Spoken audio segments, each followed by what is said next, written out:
جی السلام علیکم۔ سب سے پہلے تو جو فیصلہ آیا ہے صبح بھی اس کے اوپر ویڈیو بنائی تھی، اس کے اوپر رد عمل کس کس کا کیا کیا ہے۔ نواز شریف صاحب نے ہارون آباد میں جلسہ کیا ہے، وہ کتنے خوش تھے، وہ کتنا ہٹ کے تھا، کیا لطیفے بھی ہوئے وہاں پہ، اس کے اوپر بات کریں گے۔ مریم نواز شریف صاحبہ کے حوالے سے بھی کچھ بات کریں گے، کچھ اور بھی باتیں کریں گے۔ لیکن سائفر کیس کے حوالے سے آج عمران خان صاحب ایک قسم کے ونڈیکیٹ ہوئے ہیں، کیونکہ جس چیز کے اوپر انہیں سزا ہوئی ہے یا جس طرح سزا سنائی گئی ہے، تو جتنی اپوزیشن تھی، نگران حکومت تھی یا اس وقت کی حکومت تھی یا اس وقت کی اسٹیبلشمنٹ تھی، وہ تمام کے تمام ڈینائل موڈ میں تھے۔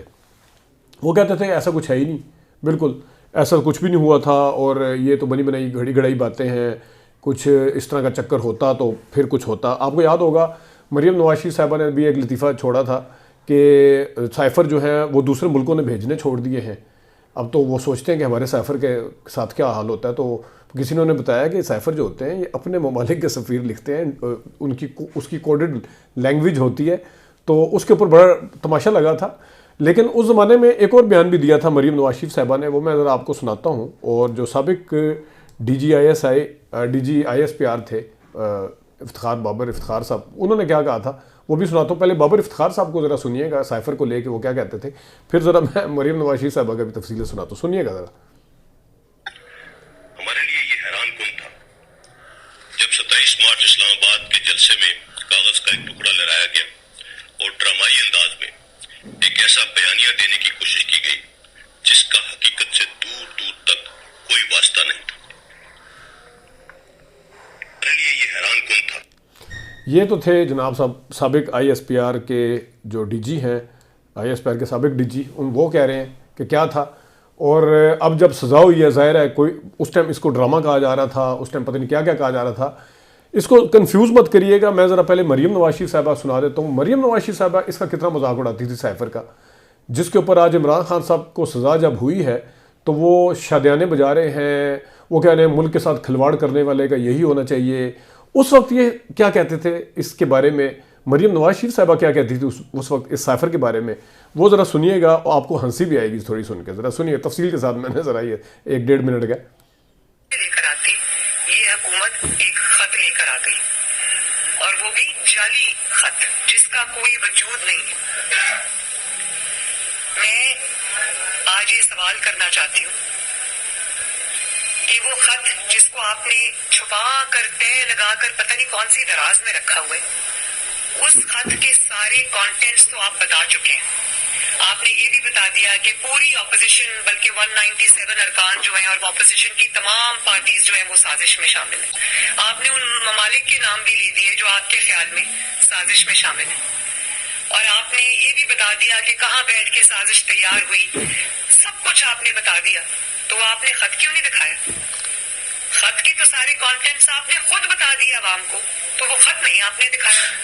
وہ خط آپ نے اس لیے نہیں دکھایا کہ وہ خط سرے سے تھا ہی نہیں، اور وہ جو آپ جیب میں لے کے پھر رہے تھے اور آپ نے جلسے میں دکھایا تھا وہ ایک خالی کاغذ تھا۔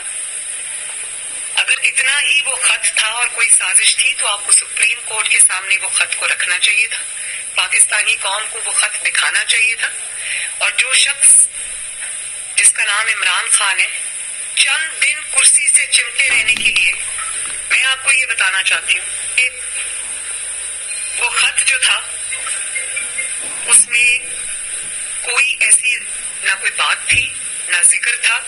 منسٹری آف فارن افیئرز میں بیٹھ کے اس خط کو ڈرافٹ کیا گیا، جس کو یہ کیبلز یا مراسلے کا نام دیتے ہیں۔ یہ منسٹری آف فارن افیئرز میں بیٹھ کے اس کا سارا سیاسی نوک پلک جو ہے وہ درست کی گئی، اور کیونکہ ان کو پتا تھا کہ خط جب عوام کے سامنے آئے گا یا قوم کے سامنے آئے گا یا میڈیا کے سامنے آئے گا تو پول تو کھل جائیں گے۔ حکومت تو ایک ایسی چیز نہیں ہے جس میں آپ وزیر اعظم میں کھڑا ہو کر جھوٹ بول دیں اور وہ اس کا جھوٹ چل جائے، کیونکہ وہ حکومت کے اندر اور بھی بہت سارے ادارے انوالوڈ ہوتے ہیں، بہت سارے، ان کو سپریم کورٹ میں آج پیش کریں اور بتائیں کہ کیا سازش ہوئی ہے۔ تو یہ خط نہ تھا نہ ہے، یہ ایک ڈرامہ تھا جس کا پول اب کھل بھی رہا ہے اور بہت جلدی کھلنے بھی والا ہے۔ تو ناظرین دیکھا آپ نے کہ کس طرح ڈینائل موڈ میں تھے سارے، اور اس چیز کو ماننے کے لیے تیار نہیں تھے۔ اب اس کے اوپر اب سوال یہ ہے کہ جس طریقے سے ٹرائل چلایا گیا ہے اس کے اوپر ڈیو پروسیس کے حوالے سے بھی ایون وہ والے بندے جو کم از کم سیفر کے حوالے سے عمران خان کے خلاف بات کرتے ہیں وہ بھی یہ کہہ رہے ہیں کہ ڈیو پروسیس نہیں ہوا اور کس طریقے سے جلدی جلدی سارا کچھ کیا گیا.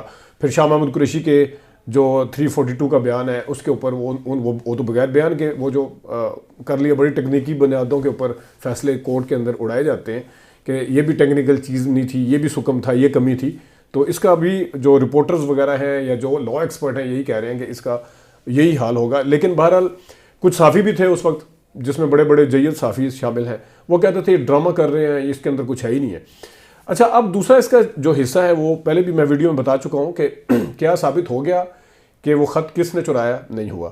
کیا ثابت ہو گیا کہ اس سے کسی ملک نے کوئی فائدہ اٹھایا ہے یا کچھ ہوا ہے؟ وہ بھی اس طرح کی کوئی چیز سامنے نہیں آئی. تو ابھی مجھے بڑی حیرانی ہوتی ہے جس طرح غریدہ فاروقی ہیں جن کی سمجھدانیاں بہت کمزور ہیں, جن کو ایک تو یہ ہے کہ 10 سال کی سزا بہت کم لگ رہی ہے اور کہہ رہے ہیں ابھی بھی لاڈلا ہے. یعنی کہ میاں جاوید لطیف کی سوچ میں اور ایک صحافی جو اپنے آپ کو کہتی ہیں غریدہ فاروقی, ان کی سوچ میں کوئی فرق نہیں ہے. اور پھر ان کے تھوڑا سا دماغ جو ہے وہ ذرا کھولنے والا ہوا ہے, خاص طور پہ جن کے ٹلٹ اس سائڈ پہ ہے. اور انہوں نے کہا جی علیمہ خان نے اس طرح کی بات کیوں کر دی کہ پھانسی کی سزا دے دیتے. اور بھائی سارکیسٹک وے میں انہوں نے یہ بات کی, طنزاً کہی ہے. وہ یہ کہہ رہے ہیں کہ ہمیں پہلے سے پتا تھا کہ یہ ہونے والا ہے. اس پوائنٹ آف ویو سے کہہ رہے ہیں تھوڑا سا دماغ کے پیچ جو ہے اپنے کھول لیا کریں, اس کے بعد سمجھا کریں کہ اگلا بندہ بات کیا کر رہا ہے. تو یہ تو لطیفے ہیں اپنی جگہ پہ, لیکن آج کچھ لطیفے جو ہیں وہ ہارون آباد میں ہو. ہارون آباد میں ایک اسکول تھا, اس کے گراؤنڈ میں جلسہ تھا. اس گراؤنڈ کو 3 حصوں میں تقسیم کیا گیا تھا. اس 3 حصے میں سے ایک حصہ جو تھا جلسے کے لیے کیا گیا. لوکل انتظامیہ کے مطابق 10,000 کرسی تھی, رپورٹرز کے مطابق 6-7 ہزار کرسی تھی. اور جلسہ جو تھا وہ سارا کچھ جس طرح میں نے بتایا کہ اس کے اتنے ضلع ہیں اس ڈویژن کا, کیونکہ ایک جلسہ تھا تو اس میں اتنے ایم این اے اتنے سارا کچھ تھا. اس پوری ڈویژن میں ایک جلسہ کیونکہ پلان تھا تو وہ وہاں پہ کہہ رہے ہیں کہ اس حساب سے نہیں تھا.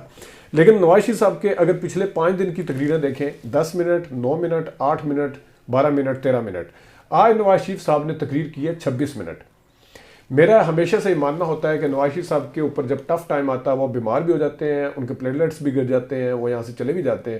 جب ان کے لیے ماحول سازگار نہیں ہوتا, کچھ معاملات ان کو فیور نہیں کر رہے ہوتے تو وہ چلے بھی جاتے ہیں, بیمار پڑ جاتے ہیں, چپ ہو جاتے ہیں. لیکن جس وقت حالات ان کے فیور میں آنا شروع ہوتے ہیں تو بہتر ہو جاتے ہیں. پہلے واپس آئے ہیں, سارا کچھ ان کے لیے ماحول تیار کیا گیا. اس کے باوجود کیونکہ وہ ڈرے ہوئے تھے کہ پتہ نہیں عمران خان کیا ہوگا کیا نہیں ہوگا, یہ بھی ڈرے ہوئے تھے کہ پتہ نہیں آزاد امیدوار, سارا سیمپل واپس لے لیا, سارا کچھ ہو گیا. تو ان کی صحت آہستہ آہستہ بہتر ہوتی گئی. وہ پہلے انہوں نے 8-8 منٹ کی, 11-11 منٹ کی تقریریں کی, پھر 13 منٹ کی. آج ان کی خوشی کا عالم آپ چیک کر سکتے ہیں, گوکہ انہوں نے خوش ہو کے بتایا بھی ہے کہ اس کو سزا ہوگی اور ٹھیک ہوئی ہے. اور مجھے تو اس طرح ہوئی تھی بیٹے کو تنخواہ نہ دینے, اس کو بالکل صحیح ہوئی. قومی راز فاش اور وغیرہ وغیرہ, یہ خیر ایک لمبا کام ہے. میں اگر یہاں پہ ویڈیو کرنا شروع کروں کہ انہوں نے کیا کیا کہا ہوا ہے جب ایگزائل میں تھے, کیا کہا ہے ایگزائل میں جانے کے بعد لنڈن میں انہوں نے انڈین چینل کو بیانات دیتے ہوئے کیا کہا تھا, بڑے راز انہوں نے جو رکھے ہوئے ہیں وہ سب کو پتہ ہے. تو یہ خوش تھے آج, ان کی خوشی جو تھی وہ پھوٹ رہی تھی, چھلک رہی تھی. اور بلکہ سامنے بیٹھے والے بھی پھر انہوں نے کہا جی جب بھی کچھ چیزیں جو سستی ہوتی ہیں مہنگی ہوتی ہیں, ایک تو انہوں نے جناب صاحب نے کہا کہ روٹی 25 روپے کی ہے, روٹی 25 کی نہیں ہے 20 روپے کی روٹی ہے. آگے جا کے انہوں نے تصحیح بھی کی, 5 روپے انہوں نے ادھر سے بڑھائے. دوسرا کہا جی ہمارے زمانے میں روٹی 5 روپے کی تھی, ان کے زمانے میں روٹی 8 روپے کی تھی. اور اگست 2016 میں جب یہ گئے تھے, اگست 2016 تھی یا 17, جب 17 میں جب یہ گئے تھے تو اسی دن روٹی جو تھی 8 سے 10 روپے کی ہو گئی تھی. لیکن حکومت انہی کی تھی. شاہد خاقان عباسی کو ابھی وزیر اعظم بنے 2 دن ہوئے تھے. 10 روپے کی نہ بھی مانے, آپ 8 روپے کی مان لیں چلیں, 8 روپے کی روٹی. اور یہ کہتے ہیں 25 روپے کی اب نان ہے وہ 20 کا ہے. تو پھر انہوں نے کہا جی 25 روپے کی ہمارے زمانے میں 5 روٹیاں آتی تھی, تو اگر 8 روپے کے حساب سے بھی لگائیں تو 3 روٹیاں بنتی ہیں, اور ادھر سے بھی 5 روپے بڑھا دیے. تو یہ وہ اس طرح کے خیر وہ چلتا رہتا ہے. لیکن بعد میں انہوں نے پھر کہا جی جب روٹی سستی ہوتی ہے نواز شریف یاد آتا ہے کہ نہیں آتا.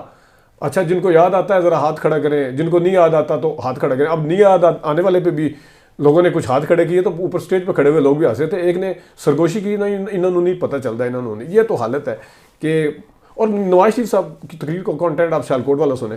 30 سال سے اوپر والے ہاتھ کھڑا کریں, 30 سال سے نیچے والے ہاتھ کھڑا کریں, 30 سال سے زیادہ والے کریں, 30 سال سے کم والے کریں. اب وہ شہباز شریف صاحب, ان کو یوتھ کا جو مینیا ہو چکا ہے, تو ہر ٹائم بس یہ ثابت کرنے کے چکروں میں ہوتے ہیں. جو بابے 60 سال کے بھی بیٹھے ہیں ان کو بھی کسی طریقے سے 18 سال کا یا 25 سال کا بنا کے پیش کر دیں کہ ان کا بس نہیں چلتا کہ کسی طریقے سے بس وہ اس طرح ثابت ہو جائے.